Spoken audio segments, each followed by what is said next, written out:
Creatine. You've heard it's great for muscle growth, but that's just scratching the surface. In this video, we're breaking down what creatine really does, how to take it the right way, and some surprising benefits backed by real science, beyond the gym.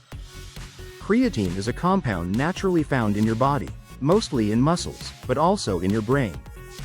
It helps produce energy quickly, especially during high-intensity activity. And yes, it's also the most studied supplement in sports nutrition. Studies have shown it increases strength, improves recovery, and boosts muscle mass. But wait, there's more. Creatine isn't just for bodybuilders. Recent research shows it may also support brain function, cognitive performance, and even help with neurological diseases like Parkinson's and Alzheimer's. In a 2021 review published in Nutrients, creatine was linked to improved memory and mental fatigue resistance, especially in sleep-deprived or stressed individuals. So how should you take it? Here's what most experts agree on. Daily dose: 3 to 5 grams of creatine monohydrate.